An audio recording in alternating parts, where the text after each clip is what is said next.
దేవా సర్వాధికారి యేసుక్రీస్తు ప్రభు మా రక్షకుడా మా విమోచకుడా మా ప్రాణ విమోచనం క్రయధనంగా సిలువలో బలియాగంగా సమర్పించుకున్న ప్రభు మిమ్మల్ని స్తుతిస్తున్నాము. నమ్మదగిన దేవుడు స్తోత్రాలు చెల్లిస్తూ ప్రభువా మరొక పరిశుద్ధ ప్రభుదినం మా జీవితాల్లో మీరు అనుగ్రహించినందుకు వందనాలు తండ్రి. లోకంలో చెదిరిన సమస్త పరిశుద్ధులు మీ రక్తం చేత విమోచింపబడిన బిడ్డలందరూ తండ్రి సంఘములుగా కూడి మిమ్మల్ని ఆరాధిస్తుండగా వారందరితో ఏకీభవించి ఈ స్థలం అందు కర్మెల్లో మేము కూడా కొద్ది శేషంగా కూడి మిమ్మల్ని ఆరాధించడానికి కృపణిస్తున్నందుకు వందనాలు. నమ్మదగిన దేవుడవు, మహాత్మ్యం కలిగిన ప్రభుడు, భూమి ఆకాశాలు సృజించిన వాడు, సర్వ సృష్టికర్త, రాజులకు రాజు, ప్రభులకు ప్రభుడు, సర్వాధికారి, శ్రీమంతుడు, అద్వితీయుడు, సమీపింపరాని తేజస్సులు అమరత్వం కలిగి నివసిస్తూ ఉన్నవాడవు. దేవా ఇట్టి దేవుడవు తండ్రి.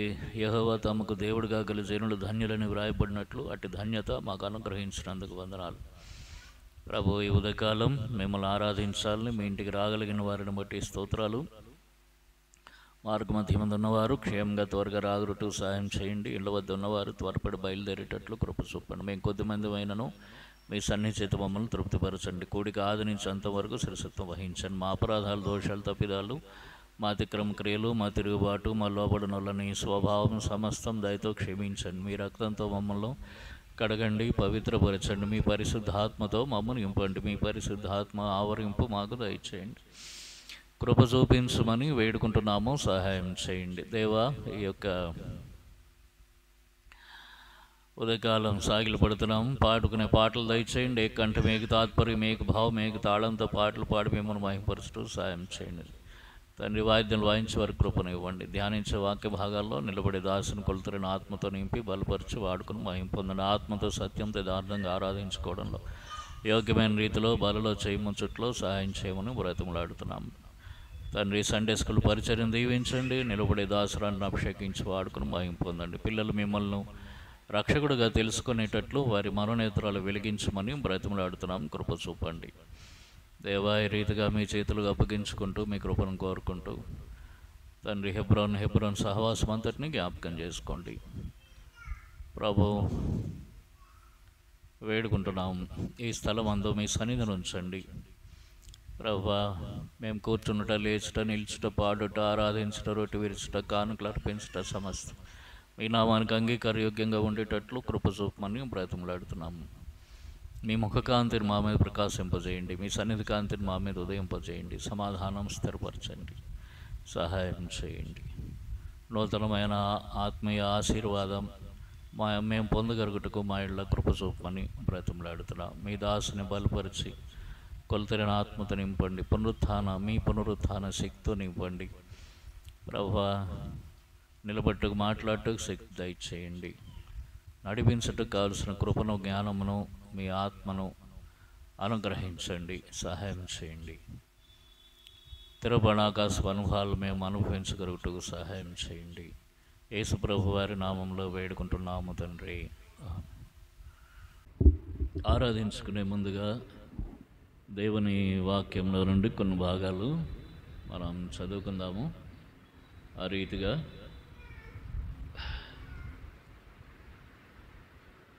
జైన్ ఇటు కూర్చో, మధ్యలో లేచి వెళ్ళకు. యెషయా గ్రంథం 57. యెషయా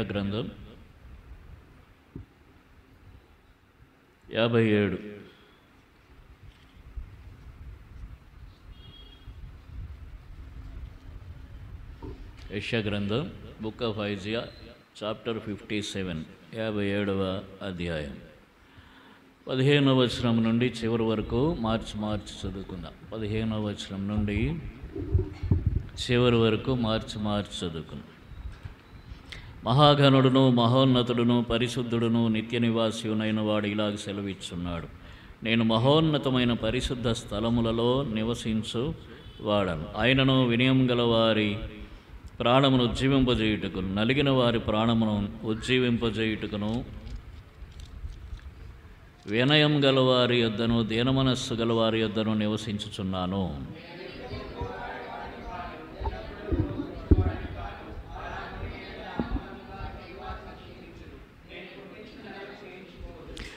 వారి లోభము వలన కలిగిన దోషమును బట్టి నేను ఆగ్రహపడి వారిని కొట్టి తిని, నేను నా ముఖం మరుగు చేసుకొని కోపించి తిని, వారు తిరుగుబడి తమకిష్టమైన మార్గమును నడుచుచూ వచ్చిరి.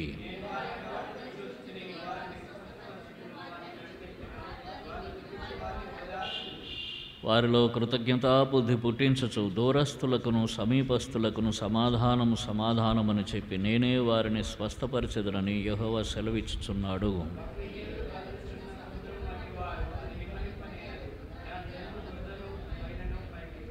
కలిసి చదువుకుందాం. దుష్టులకు నెమ్మది ఉండదని నా దేవుడు సెలవిచ్చున్నాడు. ప్రార్థన చేసుకుంటాం. ప్రేమ కలిగిన తండ్రి, మీ పరిశుద్ధ నామానికి స్తోత్రాలు. యేసు ప్రభు వందనాలైనా స్తుతులు అర్పిస్తున్నాం. వాటల ద్వారా మిమ్మల్ని ఘనపరచడానికి కృపనిచ్చారు. వందనాలు. మా జిహ్వా ఫలాలు, స్తుతి, ఆరాధనలు మీకు అర్పించుకునే ముందుగా చదువుకున్న భాగం ద్వారా మాతో మాట్లాడి మా జీవితాల్లో తమరు చేసిన గొప్ప కార్యం మేము జ్ఞాపకం చేసుకొని ప్రభు మిమ్మల్ని ఆరాధించి ఘనపరిచి మహింపరుచున్నట్లుగా మా ఇళ్ళ కృప చూపండి, సహాయం చేయండి వేడుకుంటున్నాము. మేలు దయచేయండి. నిలబడిన మీ దాసుని కొలతలేని ఆత్మతో నింపి బలపరిచి వాడుకొని మహింపొందువని, నిలబడుటకు మాట్లాడటం శక్తి దయచేయమని యేసు ప్రభు వారి నామంలో వేడుకుంటున్నాము తండ్రి.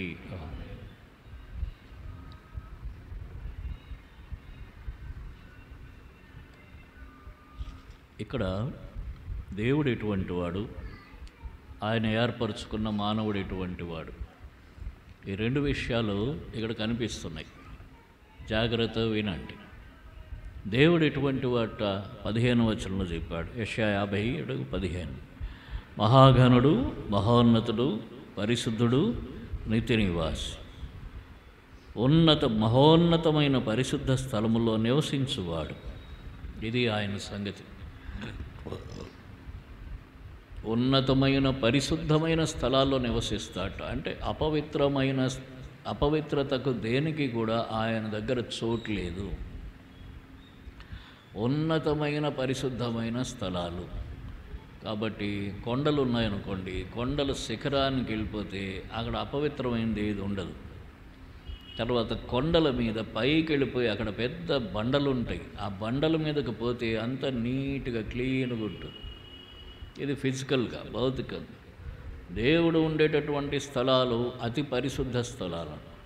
ఆయన పరిశుద్ధుడు, ఆయన నివసించే స్థలం కూడా పరిశుద్ధ స్థలం. తరువాత అయినప్పటికీ అటువంటి వాడు ఏం చేస్తున్నట్ట? ఆయన మహాఘనుడు, మహోన్నతుడు, అందరికంటే ఘనమైన వాడు ఆయన. తర్వాత అందరికంటే ఉన్నతమైనటువంటి వాడు ఆయన. భూమి మీద ఉన్నవారిలో కానీ పరలోకంలో ఉన్న వారిలో కానీ అందరికంటే ఘనుడు ఆయనే, అందరికంటే ఉన్నతమైన వాడు ఆయనే. అటువంటి వాడు మహోన్నతమైన పరిశుద్ధ స్థలాలు నివసించేవాడు ఎక్కడికి వచ్చాట? నలిగి విరిగిన వారి ప్రాణములు ఉజ్జీవింపచేయటానికి ఈ లోకంలోనికి వచ్చాడు. ఆయన వచ్చినప్పుడు ఇలాగున్నారు. అందుకే చూడండి ఏమంటాడు? ఆయనను వినయం గలవారి ప్రాణములు ఉజ్జీవింపజేయుటకును, నలిగిన వారి ప్రాణములు ఉజ్జీవింపజేయుటకును, వినయం గలవారి యొద్దను, దీన మనస్సు గలవారి యొద్దను నివసిస్తారు. అటువంటి దేవుడు నివసించే స్థలాలు రెండని భక్సింగ్ గారు ఇప్పుడు చెప్పేవాట. 2 స్థలాల్లో దేవుడు నివసిస్తాడు. ఒకటి ఇప్పుడు మనం చదువుకున్నాం. ఎక్కడ? మొదటిది ఏమిటి? ఉన్నత పరిశుద్ధ స్థలాల్లో. రెండవది ఏమిటి? వినయం గలవారి యొద్దను, దీన మనస్సు గలవారి యొద్దను నివసిస్తాడు. ఇది 2వ స్థలం. ఈ 2 స్థలాల్లో దేవుడు ఉంటాడు. మొదటి స్థలానికి మనం వెళ్ళలేము. సమీపింపరాని తేజస్సు. చూడండి ఆ స్థలం ఎటువంటిదిట? 1 తిమోతి 6:16లో చెప్తాడు. 1 తిమోతి 6:16 చదవండి ఎవరన్నా.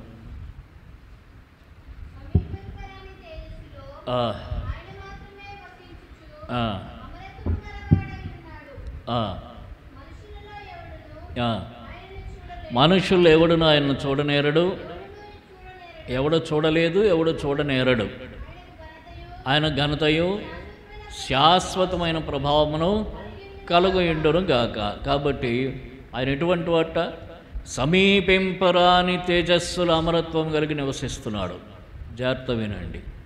సమీపింపరాని తేజస్సు. ఎవ్వరూ ఆ తేజస్సు, ఆ వెలుగు దగ్గరికి సమీపింపలేరు. మనం వెళ్ళలేము. ఏ కొండలెక్కినా అక్కడ దొరకదు అది. అటువంటి తేజస్సులో ఉన్నవాడు. అంత ఘనుడు ఆయన, అంత ఉన్నతుడు ఆయన. అది ఉన్నత పరిశుద్ధ స్థలం అంటే అది మనోహరమైన స్థలము. అటువంటి స్థలం. అక్కడ నుంచి ఎక్కడికి వచ్చాట? విరిగి నలిగిన వారి హృదయాలు. ఈ విరిగి నలిగిన వారి దగ్గర నివసించటానికి వచ్చాడు. వీరెక్కడున్నారు? వీరేం చేస్తున్నారు? ఏ స్థితిలో ఉన్నారు అంటే చూడండి, ఇక్కడ చెప్తున్నాడు. వాళ్ళు ఎట్లా ఉన్నారట చూడండి. 17వ వచనం, యెషయా 57:17. వారి లోభం వలన కలిగిన దోషం బట్టి నేను ఆగ్రహపడి వారిని కొట్టితిని. నేను నా ముఖం మరుగు చేసి కోపించి తిని. వారు తిరుగుబడి తమకిష్టమైన మార్గమున నడుచుచూ వచ్చారు. కాబట్టి దేవుడు వెతుకుతూ వచ్చినటువంటి మనుషులు ఎక్కడున్నారట? మనకిష్టమైన మార్గంలో ఉన్నారు. వారికి ఇష్టమైన మార్గంలో తిరుగుతున్నారట. తిరుగుతూ ఇంకా ఏం చేస్తున్నారు? వారు లోభంతో ఉన్నారు, దోషములతో ఉన్నారు. దేవుడు వారిని కొట్టాడట. తర్వాత కొట్టాడు కానీ వారికి ఎవరికి బుద్ధి రాలేదు. 18వ వచనం, నేను వారి ప్రవర్తనను చూచితిని, వారిని స్వస్థపరచుదును, వారిని నడిపింతును, వారిలో దుఃఖించు వారిని ఓదార్చుదును. దేవుడు కొడితే ఇప్పుడు ఏమొచ్చింది? దుఃఖం వచ్చింది. మొట్టకాయ పెడితేనే కదా. అంతవరకు పిల్లలు చూడండి అల్లరి చేస్తూనే ఉంటారు. ఒకటి తగలనిస్తే అప్పుడు లైన్లో ముందు ఏడుస్తారు, తర్వాత లైన్లోకి వస్తారు. మనము కూడా ఏం చేస్తున్నామంటే దేవునికి లోబడకుండా తిరుగుబాటు చేసి ఎక్కడికో పోతున్నాము. ఎక్కడ పోతున్నామట చూడండి. ఎలాగున్నారు భక్తిహీనులు. వీళ్ళందరినీ, భూమి మీద ఉన్న వారందరినీ దేవుడు మాటతో పిలుస్తున్నాడు. ఏమంటున్నాడు? భక్తిహీనులు. 20వ వచనం, భక్తిహీనులు. ఎటువంటి వారట? కదులుచున్న సముద్రం వంటి వారు. అది నిమ్మలింపనేరదు. దాని జలములు బురదను మైలను పైకి వేయును. కదులుతున్న సముద్రం వంటి వారు. కదులుతున్న సముద్రం. అది ఎప్పటికైనా ఆగుతుందా? ఒకడెవడో సముద్రం ఒడ్డున నిలబడ్డాట, చాలా సేపటి బట్టి నిలబడ్డాట. పక్కడొచ్చి అడిగట్టు, గంట సేపటి బట్టి నిలబడ్డావు, ఏంటి కావాలి నీకు? స్నానం చేయాలన్నట్టు. మరి చెయ్యి అన్నట్టు. ఆ కెరటాలు ఆగితే చేద్దామని చూస్తున్నాను అన్నట్టు. ఆ కెరటాలు ఈ జీవిత కాలానికి ఆగేవి కాదురా బాబు. నువ్వు అలాగనుకుంటే ఎప్పటికీ చేయలేవు. అంటే అది ఆగదు. భక్తిహీనులు కదులుతున్న సముద్రం వంటి వారు. అంటే వారి భక్తిహీనత కూడా వస్తూనే ఉంటుంది బయటికి. కదులుతున్న సముద్రం, భక్తిహీనత బయటకు వస్తూనే ఉంటుంది. అదేదో ఆగిపోయేది కాదు. అది కానీ ఏదో ఒకరోజు భక్తి చేశాడో, పూజ చేశాడో, జపం చేశాడో, ధ్యానం చేశాడో, బైబిల్ పట్టుకున్నాడో, చర్చికి వెళ్ళాడో, మసీదుకి వెళ్ళాడు, ఎక్కడికి వెళ్ళాడు, అది అంత మాత్రంతో భక్తిహీనత పోదు. లోపల నుండి భక్తిహీనత వస్తూనే ఉంటుంది. అది ఆగదు. నిమ్మలింపనేరదు. నిమ్మలింపనేరని భక్తిహీనత. ఇటువంటి జీవితాలు మనవి. అది బురదను మైలును పైకి తేలజేయును. కింద చదవండి నెక్స్ట్ మాట ఏముంది అక్కడ? దానిపైన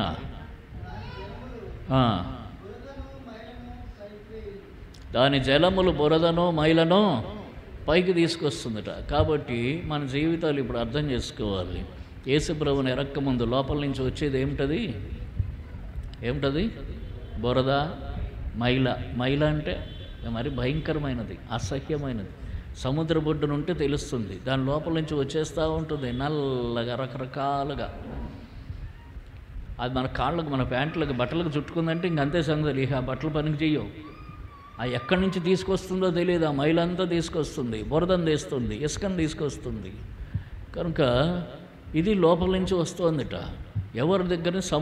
సముద్రాన్ని ఎవరితో పోల్చాడు? భక్తిహీనులతో పోల్చాడు. అంటే భక్తి లేనివారు. అంటే ఈ సృష్టికర్తను కాదని సృష్టియాన్ని, దేవుడు పూజ చేసేదాని అంతటిని పూజ చేసేవారు, కొలిచేవారు. వీరు భక్తిహీనులు. యేసుప్రభుని తప్ప తక్కిన పూజ అంతా కూడా, తక్కిన ఆరాధన అంతా కూడా భక్తిహీనమైన ఆరాధన. వారు భక్తిహీనులు. ఇష్టానుసారంగా తమ సొంత మార్గంలో బతికేవారు భక్తిహీనులు. పాపంలో బ్రతికేవారు భక్తిహీనులు. దాని పర్యవసానం ఏమిటంటే, దాని ఫలితం ఏమిటంటే బురద, మైల. కాబట్టి లోపల నుంచి బయటకు వచ్చేది ఏమిటది? నేను ఎంత బాగా మాట్లాడానో అనుకుంటాం. కానీ దేవుడు అంటున్నాడు, ఎంత బురద జల్లేవురా అని అంట. చూసారా, రాజకీయ నాయకులు ఒకళ్ళనొకళ్ళు అంటారు, నువ్వు బురద చల్లొద్దంటే నువ్వు బురద చల్లొద్దు అంటారు. ఇప్పుడు బురద కాకపోతే చల్లటానికి పన్నీరు ఏమని ఉంటుందా? భక్తిహీనుడి దగ్గర ఏముంటుంది? బురదే ఉంటుంది. మన దగ్గర కూడా ఒకప్పుడు లోపల ఉండేది ఏమిటంటే బురద, ఇంకా అంతకంటే అసహ్యమైనది మైల. ఇదంతా మన పాపము, మన పాప జీవితము. అబద్ధాలు, దొంగతనాలు, మోసాలు, వ్యభిచారాలు, తాగుడు, రకరకాలైనటువంటి అలవాట్లు, చెడు అలవాట్లు, ఇదంతా కూడా బురద. ఇది లోపల నుంచి వస్తుంది. ఇటువంటి వారిని అక్కడి నుంచి తొంగి చూసేట. ఎక్కడి నుంచి? ఉన్నత పరిశుద్ధ స్థలాల్లో నుండి తొంగి చూశాడు. తొంగి చూసి ఇప్పుడు ఈ బురద మైల అంతా తీసి కడిగేసి ఒక మంచి స్థితిని ఇవ్వటానికి ఇష్టపడ్డాడు. అక్కడ నివసించటానికి ఇష్టపడ్డాడు. ఇప్పుడు మొన్న వైనాడు చూడండి, కేరళ చాలా చోట్ల బురద వచ్చింది. బురద వచ్చి మొత్తం గ్రామాలు ఏమైపోయాయి? బురదతో నిండిపోయాయి. ఆ బురదలో ఏముందో తెలియదు. ఎవడు వెళ్ళటానికి ఇష్టపడట్లేదు. రాహుల్ గాంధీ వెళ్ళేట, కారులో తిరుగుతున్నట్ట. వాళ్ళు కొంతమంది అంటారు, మరెందుకు వచ్చేవైతే నువ్వు బురదలో దిగంటున్నారు. అంటే బురదలో దిగలేకపోతున్నాడు. అంటే బురదలో దిగటం అనేది ఏమిటది? అది ఇష్టం లేనటువంటి స్థితి, అయిష్టమైనది.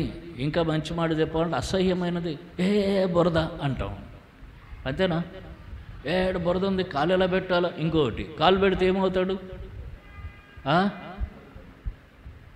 ఏమవుతాడు? కాలు పెడితే రెండు అవుతాయి.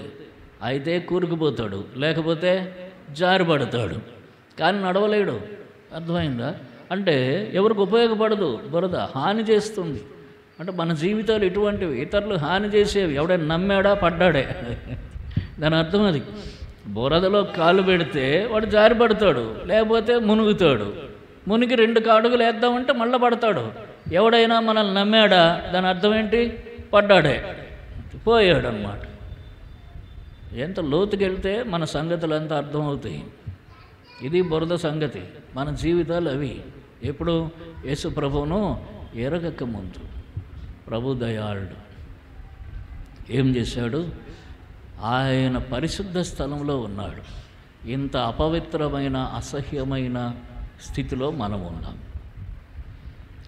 మనల్ని ద్వేషించలేదు. ఇంకా ఏం చేస్తున్నాట? ఆయనకు దూరస్థులమయ్యాం, ద్వేషిస్తున్నాం, తిరుగుబాటు చేస్తున్నాం. ప్రతివాడు తన ఇష్టమైన దానికి ఏమన్నాడు ఇక్కడ? వారు తిరుగుబడి తమకిష్టమైన మార్గమును నడుచుచూ వచ్చి 17 వారు తిరుగుబడి తమకిష్టమైన మార్గమును నడుస్తున్నారు. కాబట్టి మనం తిరుగుబాటు చేసి మన ఇష్టానికి పోతున్నాం. ఆయన మార్గంలోనికి పోలేదు, దేవుని మార్గాల్లోనికి పోలేదు. ఇది మన గత జీవితం. ఈ జీవితంలో మనం ఉన్నప్పుడు ప్రభు మనల్ని ప్రేమించాడు. ప్రేమించి ఏం చేశాడు? ఆ ఉన్నత స్థలాల్లో నుండి పరుగులు పెట్టి ఈ లోకంలోనికి వచ్చి మనలో నివసించాలని, మన పాపపు ఈ బురదనంతటిని ఏం చేశాడు? కడిగి పవిత్రపరిచాడు. ఇది దేనితో కడిగారు? ఇప్పుడు ఆ బురదను అక్కడ చూడండి, ఆ కేరళలో బురదను ఏం చేయాలో తెలియక నెత్తి బాదుకుంటున్నారు. ఏం చేయాలో తెలియదు. అదే ఎండాల, ఎండితే కింద ఉన్న వాడు ఉండిపోతాయి. అలాంటిది ఈ బురదను, మనలో ఉన్న బురదను తీసివేయటానికి ప్రభు కలువరి సిలువలో వేలాడాడు, రక్తం కార్చాడు. ఆ రక్తంతో కడిగి మన బురద, మైల అంతా ఏం చేశాడు? పవిత్రపరిచాడు. అంటే ఎంత అసహ్యమైన, నీచమైన స్థితి మనది. దేవుణ్ణి ఎరక్కముందు, యేసుప్రభుని అంగీకరించకముందు. యేసుప్రభుని ఎరగడం అంటే నాకు యేసుప్రభు తెలుసు అంటాం కాదు. యేసుప్రభు దగ్గరకు వచ్చి పాపములు ఒప్పుకొని క్షమాపణ పొందటం, ఇది రక్షణ. యేసుప్రభు ఎందుకు వచ్చాడు? పరలోకంలో నుండి ఈ లోకంలోనికి పాపులను రక్షించుటకు క్రీస్తు యేసు లోకంలోనికి వచ్చెను. 1 తిమోతి 1:16 చెప్తాడు. 1:15 పాపులను రక్షించడం క్రీస్తు యేసు లోకంలోనికి వచ్చి. ఎవరు ఆయన దగ్గరకు వచ్చి, ప్రభువా నేను పాపిని, నన్ను క్షమించు, నీ రక్తంతో కడుగు, పవిత్రపరచు ప్రార్థిస్తున్నారో వారి పాపములు క్షమిస్తున్నారు. అప్పుడు ఈ బురద పోయినట్టు లెక్క. అంతవరకు యేసుప్రభు తెలిసిన, చర్చికి వెళ్ళిన, క్రైస్తవుల కుటుంబంలో పుట్టిన, క్రైస్తవులుగా పెరుగుతున్న, కానీ వారందరూ ఎట్లా ఉన్నట్టు? బురదలాగా ఉన్నట్టు అంతే. ఇప్పుడు ఈ బురద కడగబడుతుంది. ఎప్పుడు పాపములు క్షమించబడుతున్నాయో బురద కడగబడుతూ ప్రభు తన రక్తంతో కడిగి పవిత్రపరుస్తున్నాడు. యేసు రక్తము ప్రతి పాపము నుండి మనలను పవిత్రులుగా చేస్తుంది. అందుకోసం సిలువలో వేలాడి రక్తం కార్చాడు. అదేదో మన ఇంట్లో ఫోటోలు పెట్టుకోవటానికి కాదు. సిలువలో వేలాడి రక్తం కార్చింది. మనలో ఉండే అసహ్యమైన ఈ బురద నైజం, ఈ పాపపు స్థితి, ఈ మైల స్థితి. మైల అయితే ఇంకా కంపు కొడుతుంది, బురద అయితే కంపు కొట్టదు. మైల అయితే ఏం చేస్తుంది? కంపు కొడుతుంది, భయంకరమైన కంపు కొడుతుంది. దాని అంతటిని దూరం చేసి మన జీవితాలను పవిత్రపరచడానికి ప్రభు వచ్చాడు. ఇప్పుడు మన జీవితాల్లో ఈ కార్యం చేశాడు, చేసి మనల్ని పవిత్రపరిచాడు. ఇప్పుడు మన యందు నివసిస్తున్నాడు. ఇది ఎంత గొప్ప ధన్యత! ఈ మాట చెప్పగలిగేవారు ధన్యులు. ఈ సమయంలో ప్రభువా, నా జీవితం ఒకప్పుడు బురదతో మైలతో నిండి ఉంది, అపవిత్రమైన జీవితం, పాపపు జీవితం. నీ మీద తిరుగుబాటు చేసి నాకు ఇష్టమైన మార్గంలో జీవిస్తున్న జీవితం. నిన్ను ఎరగలేదు, నిన్ను కనుగొనలేదు, నిన్ను ఇష్టపడలేదు, నీకు నా హృదయం ఇవ్వలేదు. నేను నా ఇష్టానుసారం జీవించాను. ప్రభువా, నువ్వు గొప్పవాడివి, పరలోకం విడిచి ఈ లోకంలోనికి వచ్చావు, నా కోసం కలువరి శిలువలో మరణించి రక్తం కార్చావు, నా పాపం క్షమించావు ప్రభువా, నాలో ఉన్న బురద తీసివేశావు, నాలో ఉన్న మైల తీసివేశావు, నన్ను పవిత్రపరిచావు. ఇప్పుడు నీవు నా యందు నివసిస్తున్నావు ప్రభువా, నీకు స్తోత్రం. ఈ మాట చెప్పగలిగేవారు భూమి మీద ధన్యులు. దే ఆర్ బ్లెస్డ్ అంటే. ఒక ఆయన అన్నాడు, ధన్యులు కానివారు ఎవరు అని అన్నాడు. ఓ ప్రొఫెసర్ గారు, ధన్యులు కాకపోతే నేనంటాను దౌర్భాగ్యుడు అని అన్నాడు. కఠినంగా ఉంటుంది మాట మనం వినటానికి కదా. నేను దౌర్భాగ్యురాలనా అనిపిస్తుంది. కానీ ఆ ధన్యత లేకపోతే అది శాపం. బ్లెస్డ్ అన్నాడు. ధన్యుడంటే బ్లెస్డ్. బ్లెస్డ్కి ఆపోజిట్ వర్డ్ ఏంటి చెప్పండి? కర్స్డ్. బ్లెస్డ్కి ఆపోజిట్ వర్డ్ ఏంటి? కర్స్డ్. అంటే ఏమిటది? శపింపబడిన. అయితే ధన్యుడవు, ధన్యురాలవు, లేదా శాపగ్రస్తుడవు, శాపగ్రస్తురాలవు. బురదగానే మైలగానే ఇంకా ఉంటే యు ఆర్ కర్స్డ్, నీవు శాపగ్రాహివి. ఆ బురద మైల కడగబడిందా యేసుప్రభు రక్తంతో, నువ్వు ధన్యుడవు, ధన్యురాలు. ఎంత గొప్ప ధన్యత ఇచ్చాడు. అంతేకాదు ఇంకో మాట చెప్పాడు చూడండి, 18వ వచనం. నేను వారి ప్రవర్తనను చూచితిని, వారిని స్వస్థపరచుదును, వారిని నడిపింతును, వారిలో దుఃఖించు వారిని ఓదార్చుదును. ఇప్పుడు మనం ఎప్పుడైతే విరిగి నలిగిన హృదయం, ఇది కావాలి దేవునికి. వినయం గలవారి యొద్ద, దీన మనస్సు గలవారి యొద్ద నేను నివసిస్తున్నానని అన్నాడు. ఎవరైతే వినయం కలిగి దీన మనస్సు గలవారై విరిగి నలిగిన హృదయంతో ప్రభు దగ్గరకు వచ్చి ప్రభు దగ్గర దుఃఖంతో ఇప్పుడు ప్రభు దగ్గర ప్రార్థన చేస్తారో, ఏం చేస్తాడో వారి దుఃఖాన్ని సంతోషంగా మారుస్తాడు. వారిని నేను చూశాను, ఏమన్నాడు? నేను వారి ప్రవర్తన చూచి తిని, నేను వారిని చూశాను. ఇప్పుడు మనల్ని ప్రభు చూస్తున్నాడు, మనల్ని ఆ దినం చూశాడు, అప్పటి నుంచి చూస్తున్నాడు, మనల్ని స్వస్థపరుస్తాడు. కాబట్టి ఇక మీద మనకు నెమ్మది, మనశ్శాంతి ఇస్తున్నాడు. ఈ స్వస్థత ఆత్మ సంబంధమైన స్వస్థత. జాగ్రత్త వినండి, ఆత్మ సంబంధమైన స్వస్థత, మనశ్శాంతి ఇచ్చాడు. పొద్దున్న లేస్తే అబద్ధాలు ఆడాలి, పొద్దున్న లేస్తే అబద్ధాలు, ఫోన్ ఎత్తితే అబద్ధాలు. ఓసారి చాలాసార్లు ప్రయాణంలో ఉన్నప్పుడు చూస్తాం, వాడు బస్సు ఏమో విజయవాడ బస్సు ఎక్కుతున్నాడు, ప్రకాశం కందుకూరు నుంచి విజయవాడ వెళ్తున్నాం. వాడు విజయవాడ బస్సులో ఉన్నాడు, విజయవాడ వెళ్తున్నాం. హలో, నేను ఇప్పుడే హైదరాబాద్ వెళ్తున్నాను అంటున్నాడు. ఎదుగెదుగానే హైదరాబాద్ బస్సులో వస్తున్నాను అంటున్నాడు. వాడు విజయవాడ బస్సులో ఉన్నాడు. అర్థమైందా? నేను ఇప్పుడు హైదరాబాద్ బస్సులో. ఒకసారి ఒక ఆయన మా ఇంటికి వచ్చాడు, ఒకరిని తీసుకుని వచ్చాడు. ఆ వచ్చిన వాడు శ్రీకాకుళంలో ఉన్నాడు. హైదరాబాద్లో ఒకడు మాట్లాడుతున్నాడు. ఆయన ఎక్కడున్నారంటే, ఇదిగోటండి మీ అపార్ట్మెంట్ దగ్గరే ఉన్నాను అంటున్నాడు. ఆ అపార్ట్మెంట్కి వెళ్ళాలంటే 2 రోజున్నర పడుతుంది వాడికి. వాడు ఏమిటది? ఇదే బురద. అర్థమైందా? ఇదే బురద, ఇదే మైల. నిజం అనుకున్నవాడు అపార్ట్మెంట్ దగ్గర ఇట్లా వచ్చి నాలట్టు వాడైతే పైకి వచ్చి చూస్తూ ఉంటాడు. వాడు ఆడ ఉంటాడు, వాడు శ్రీకాకుళంలో ఉన్నాడు. కనుక పొద్దున్న లేస్తే అబద్ధాలు, మోసాలు, దుర్యోచనలు, దురాలోచనలు, ఇవన్నీ కలిగిన జీవితాలు. మనం కూడా అంతే. ప్రభుని ఎరక్కపోతే అబద్ధం ఆడటం చాలా సింపుల్ మనకి. అదే ఎవరికైనా అంతే. బాలుడు పుట్టుట తోడనే అబద్ధములాడుచు తప్పిపోచున్నాడు అని ఉంది, తెలుసా? చూడండి కీర్తనల్లో.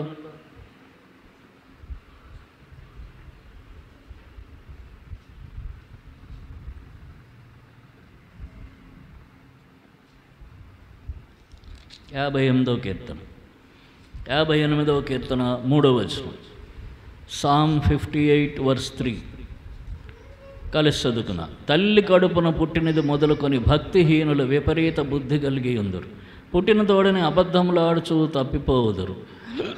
కాబట్టి భక్తిహీనులు కదులుచున్న సముద్రం వంటి వారు, దానిలో నుండి బురద వస్తుంది. ఏంట్రా బురద అంటే ఇక్కడ చెప్పాడు, వారు పుట్టుడు తోడనే, భక్తిహీనులు పుట్టుడు తోడనే ఏం చేస్తున్నారట?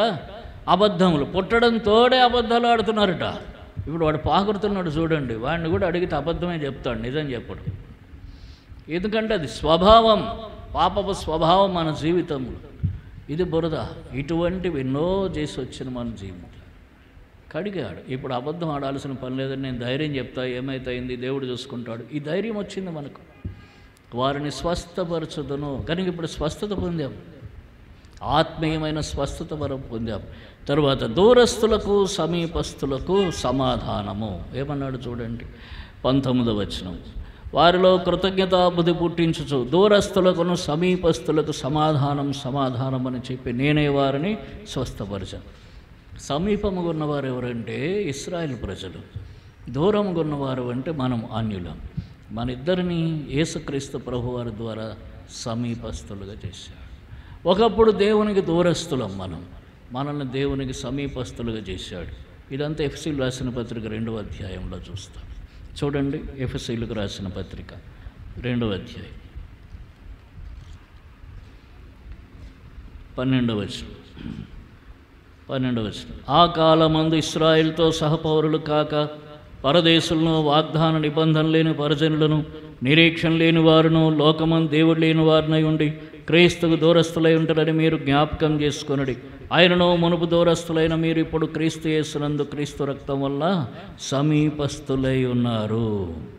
తర్వాత ఏమంటాడు 15వ వచనం. ఇట్లు సంధి చేయుచు ఈ ఇద్దరిని తనయందు ఒక్క నూతన పురుషునిగా సృష్టించెను. తర్వాత 17వ వచనం. మరియు ఆయన వచ్చి దూరస్తులైన మీకును సమీపస్తులైన వారికి సమాధాన సువార్త ప్రకటించెను. ఆయన ద్వారానే మనము ఉభయులము ఒక్క ఆత్మయందు తండ్రి సన్నిధికి చేరగలిగాను. దూరస్థులమైన మనల్ని తండ్రికి దేవుని దగ్గరకు సమీపస్తులుగా చేశాడు. తర్వాత సమీపస్తులుగా ఉన్న ఇశ్రాయేలు ప్రజలకు మనకు సమాధానం అనుగ్రహించాడు. ఇంత గొప్ప కార్యాలన్నీ ప్రభు చేశాడు. ఎక్కడున్నాడు ఆయన చెప్పండి? ఎక్కడున్నాడు? మొదట ఎక్కడున్నాడు? ఉన్నత పరిశుద్ధ స్థలాలు. ఇప్పుడు ఎక్కడున్నాడు? ధైర్యంగా చెప్పండి, ఇప్పుడు ఎక్కడున్నాడు? అదే ఎవరిదా హృదయం? విరిగి నలిగిన హృదయం ఎవరిది? నా హృదయంలో ఉన్నాడు. ఇది సమాధానం. ఇప్పుడు ఎక్కడున్నాడు అంటే, ఎక్కడున్నాడు? నా హృదయంలో ఉన్నాడు. ధైర్యంగా చెప్పవచ్చు, నా హృదయమే విరిగి నలిగిన హృదయం. నేను నలిగిపోయాను, విరిగిపోయాను. దేవుడు నన్ను ఆ స్థితికి తీసుకుని వచ్చాడు. నేను దేవుని వైపు చూసినప్పుడు ఏం చేశాడు? నా బురద వంటి మైల వంటి నా హృదయాన్ని కడిగి పవిత్రపరిచి నా హృదయంలో ప్రవేశించాడు. ఇప్పుడు నా నా నా హృదయమే దేవునికి దేవాలయం. చూడండి, కొరింథీయులకు రాసిన మొదటి పత్రిక 3వ అధ్యాయం. కొరింథీయులకు రాసిన మొదటి పత్రిక 3వ అధ్యాయం 10వ వచనం. 1 కొరింథీ 3:10 కలిసి చదువుకుందా. మీరు దేవుని ఆలయమై ఉన్నారని, దేవుని ఆత్మ మీలో నివసించున్నాడని మీరు ఎరుగరా. ఇప్పుడు ఏం చేశాడు? మనల్ని ఉన్నత పరిశుద్ధ స్థలంగా చేశాడు. మనల్ని మన హృదయంలో ఆయన నివసిస్తున్నాడు. మనల్ని ఆలయంగా చేశాడు. ఈ మాట నువ్వు చెప్పుకోగలిగితే నువ్వు ధన్యుడు, ధన్యురాలు. నేనే దేవునికి దేవాలయం. ఈ మాట నువ్వు చెప్పుకోగలిగితే నువ్వు ధన్యుడవు, ధన్యురాలు. కనుక ఇంత గొప్ప ధన్యత ప్రభు ఇచ్చాడు. ఇందుకోసమే సిలువలో మరణించాడు, రక్తం కార్చాడు, సమాధి చేయబడి తిరిగి లేచాడు. నీ జీవితం మారిందా? నీ బ్రతుకు మారిందా? నీ హృదయంలోనికి ప్రభు వచ్చాడా? నీ హృదయంలో ఉన్న బురద మైల బయటికి తోసివేయబడిందా? నీ హృదయంలోనికి ప్రభు వచ్చాడా? నీవు దేవునికి నివాస స్థలంగా ఉన్నావా? నువ్వు ధన్యుడవు, ధన్యురాలవు. ప్రభువును స్తుతించి ఆరాధించు. ఇంకా నీ హృదయం ఎవరు అక్కడ మాటలు ఇంకా నీ హృదయం బురద మైలతో నిండి ఉందా? ఈ దినమే ప్రభుకు అప్పచెప్పుకో. ప్రభు, పాపిని, నన్ను క్షమించు, నీ రక్తంతో కడుగు, పవిత్రపరచు, నా హృదయాన్ని పరిశుద్ధపరచు, నువ్వు నా హృదయంలోనికి రా ప్రభువా. చిన్న ప్రార్థన చేసుకో. ప్రభు నీ పాపం క్షమిస్తాడు. తరువాత నీ జీవితం ఆశీర్వదించబడుతుంది. పాపములు క్షమించబడకుండా జీవితంలో ఆశీర్వాదం యేసు ప్రభు దగ్గర నుంచి రాదు. ఒక ఆయన అన్నాడు, మందిరానికి రావయ్యా అంటుంటే అంటాడు, ఏం వస్తాంలే అన్న, ఏం చేశాడనే అంటాడు. ఇక్కడే ఉంటాడు పక్కనే. ఏం చేశాడని రావాలా అంటాడు. నువ్వు వస్తే ఏమన్నా చేస్తాడంట. నేను దేవుని యొద్దకు రండి, అప్పుడు ఆయన మీ యొద్దకు వచ్చును, అంతే. నువ్వు దేవుని దగ్గరకు వస్తే దేవుడు నీకేమన్నా చేస్తాడు. నువ్వు దేవుడి దగ్గర వచ్చి, అందుకని అంటాడు, ప్రతివాడు తమకిష్టమైన మార్గంలో ఏమయ్యారట? తొలగిపోయారు. నీ ఇష్టమైన మార్గంలో నువ్వు తొలగిపోతేటో పరుగులు పెడుతున్నావు. మళ్ళీ దేవుడు నాకేం చేశాడంటే ఏం చేశాడు, ఇంకా ఒకటి మొత్తలేదు, నువ్వు సంతోషించు, అంతే. అర్థమైందా? దేవుడు కోపం ఉంచి ఒకటి కొడితే మనం తట్టుకోలేము. దేవుడు ఇంకా పని చేయలేదు, సంతోషించు. దేవుని దగ్గరకు రా, నీ పాపం ఒప్పుకో, పశ్చాత్తాపడు. ప్రభు నిన్ను క్షమిస్తాడు, తర్వాత నిన్ను ఆశీర్వదిస్తాడు. ఆశీర్వాదములకు వారసులగుటకు మీరు చదవండి, తీసి ఆ మాట. 1 పేతురు 3:9. 1 పేతురు 3:9. ఆశీర్వాదములకు, ఆశీర్వాదము నక్కువ నా ఆశీర్వాదమునకు వారసులగుటకు మీరు పిలువబడితిరి. కాబట్టి దేనికి పిలిచాడు? ఆశీర్వదించడానికి పిలిచాడు. నువ్వు వస్తే కదా ఆశీర్వదించడానికి. నువ్వు ఏడో తిరుగుతూ, ఎక్కడెక్కడో తిరుగుతూ, గల్లీ తిరుగుతూ నీ ఇష్టానుసారంగా జీవిస్తూ నాకేం ఆశీర్వాదం లేదంటే, నువ్వు దేవుని దగ్గరకు వస్తే నీకేమొస్తుంది? నువ్వు అక్కడ ఉండు స్థిరంగా. నీ వరుస రావాలి, నీ వరుసలో నిన్ను ఆశీర్వదిస్తాడు, అంతే. ఇప్పుడు ఎవరో స్వీట్లు తెచ్చారనుకోండి, స్వీట్లు తీసుకొస్తే పంచి పెడుతున్నాం. అక్కడ పిల్లలు ఉన్నారు, పంచి పెడుతూ. ఆ చివరి ఒకడు ఉన్నాడు, ఈ మొదట స్టార్ట్ చేసాం. వాడు అంతవరకు ఆగాలి కదా, వాడి దగ్గరకు వచ్చినంత వరకు ఆగాలి వద్దా? నాకు ఇవ్వలేదా అని ఫస్టే ఏడుపు స్టార్ట్ చేసాడు అనుకోండి, ఏమవుతుంది? అరే ఉండరు, నీ వరకు రావాలి కదా. అలాగనే నీ వంతు రావాలి, నీకంటే భక్తులు ఉంటారు. అందుకనే మనం ప్రార్థన చేసినప్పుడు నేను కూడా చెప్పు, ప్రభువా, ఆయన అన్నాడు, అపొస్తలుల్లో నేను కడపటి వాడని అన్నాడు అపొస్తలుడైన పౌలు గారు. అయోగ్యుడిని అన్నాడు, అర్థమైందా? తగ్గించుకున్నాడు, కడపటి వాడను, చివరి వాడను. ప్రార్థన అలాగే చేసుకోవాలి. ప్రభువా, నేను చివరి వాడను, నేను యోగ్యుడిని కాదు, దయతో నా ఇట్లా కృప చూపు, నాకు కూడా కాస్త ఆశీర్వాదం ఇవ్వు, నా బాధ తీర్చు, నా అప్పుల బాధ తీర్చు, నాకు సహాయం చేయి, నా చేతుల కష్టార్జం ఆశీర్వదించు. ఏదైనా అడగాలి. ఎప్పుడు అడుగుతాం? ఆయన సన్నిధిలో ఉండి. దేవుని యొద్దకు రండి, అప్పుడు ఆయన మీ యొద్దకు వచ్చును. ఎందుకు పిలిచాట? ఆశీర్వాదమునకు వారసులగుటకు పిలిచాడు, ఆశీర్వాదం ఇస్తాడు. మీరు ఉండండి. కనుక నువ్వు దేవుని దగ్గరికి వస్తే దేవుడు నిన్ను ఆశీర్వదిస్తాడు. ఊరకే గల్లీ తిరిగితే ఏ ఆశీర్వాదం రాదు. అర్థమైందా? ఆ బురద మైల పూర్తిగా తీసి బయట పారవేయాలి. ప్రభు దగ్గర ఓపికతో కూర్చోవాలి, కనిపెట్టుకోవాలి, ప్రభు దీవిస్తాడు. ఈ దినం అనుభవంలో ఉన్నావా? ధన్యుడు, ధన్యురాలు. ఇంకా దేవుని దగ్గరకు వచ్చిన అనుభవం లేకపోతే ఈ దినమే దేవుని దగ్గరకు రా, నీ పాపములు ఒప్పుకొని పశ్చాత్తాపడు. ఆ బురద మైల పోయిన గొప్ప పరిశుద్ధమైన స్థితిలో, నెమ్మదికరమైన స్థితిలో ఉన్నావా? ధన్యుడో, ధన్యురాలో ప్రభును స్తుతించి ఆరాధించు.